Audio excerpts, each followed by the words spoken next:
मध्य प्रदेश के सिंगरौली जिले में मुख्यमंत्री डॉक्टर मोहन यादव ने विकास की बड़ी सौगात दी है। इस मौके पर उन्होंने 552 करोड़ रुपए के विकास कार्यों का शिलान्यास और भूमि पूजन किया।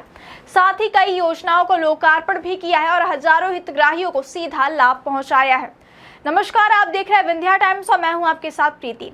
क्या आपको बोरवेल करवाना है लेकिन लोकल और सस्ते पाइप्स लगाकर हो गए हैं परेशान? तो अब आपके शहर में आया है न्यूट्रॉन 40 kg बोरवेल पाइप। दमदार क्वालिटी के साथ 10 साल की गारंटी, ज्यादा मजबूती और लंबी उम्र का वादा। तो अगली बार बोरवेल करवाएं, केसिंग पाइप सिर्फ न्यूट्रॉन 40 kg ही लगवाएं।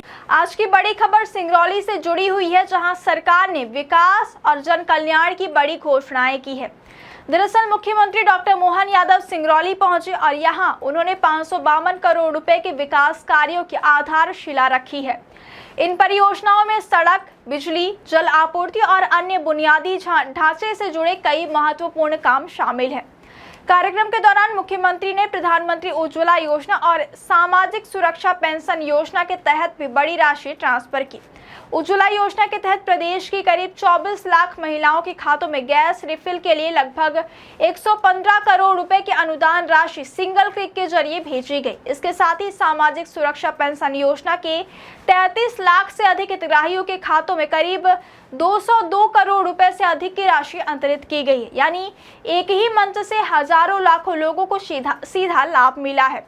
कार्यक्रम के दौरान मुख्यमंत्री ने छात्राओं से भी संवाद किया और उनके अनुभव और समस्याएं सुनी। इस मौके पर सीएम मोहन यादव ने कहा कि प्रधानमंत्री नरेंद्र मोदी के नेतृत्व में देश तेजी से विकास की ओर आगे बढ़ रहा है और मध्य प्रदेश भी उसी गति से आगे बढ़ रहा है। उन्होंने कहा कि सरकार का सबसे बड़ा लक्ष्य महिलाओं का सशक्तिकरण है और इसी दिशा में लाडली बहना योजना चलाई जा रही है, जिसके तहत हर महीने महिलाओं के खातों में 1500 रुपए की राशि भेजी जा रही है। मुख्यमंत्री ने यह भी कहा कि प्रदेश के बजट में महिलाओं और गरीब परिवारों के कल्याण के लिए कोई कमी नहीं रखी जाएगी।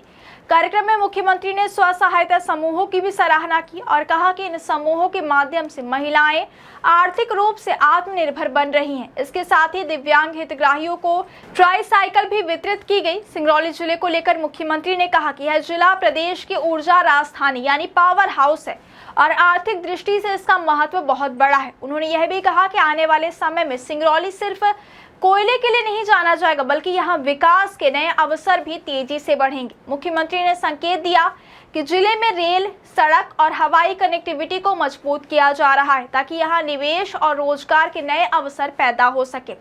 इसके साथ ही उन्होंने शिक्षा क्षेत्र की उपलब्धियों का भी जिक्र किया। उन्होंने बताया कि इस वर्ष एमपी बोर्ड परीक्षा में सिंगरौली जिले के 5 विद्यार्थियों ने मेरिट सूची में जगह बनाई है, जो जिले के लिए गर्व की बात है। उन्होंने कहा कि सिंगरौली अब ज्ञान और विकास की दिशा में भी आगे बढ़ रहा है। इस दौरान 4 संदीपनी विद्यालयों की स्थापना का भी उल्लेख किया गया, जो आने वाले समय में शिक्षा व्यवस्था को नई दिशा देंगे।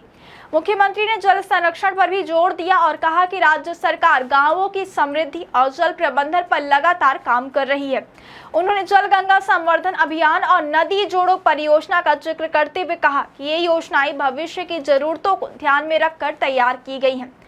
अब कुल मिलाकर देखा जाए तो सिंगरौली दौरे में मुख्यमंत्री ने एक तरफ जहां करोड़ों रुपए की विकास परियोजनाओं की शुरुआत की, वहीं दूसरी तरफ लाखों हितग्राहियों को सीधा आर्थिक लाभ भी पहुंचाया। सरकार का दावा है कि इन योजनाओं से प्रदेश में विकास की रफ्तार और तेज होगी और खासकर महिलाओं, किसानों और गरीब वर्ग को इसका सीधा फायदा मिलेगा। लेकिन अब जनता की नजर इस बात पर भी रहेगी कि इन घोषणाओं और योजनाओं का जमीनी स्तर पर कितना असर दिखता है। फिलहाल सिंगरौली में हुए इस बड़े कार्यक्रम ने जिले के विकास को नई उम्मीद जरूर दे दी है।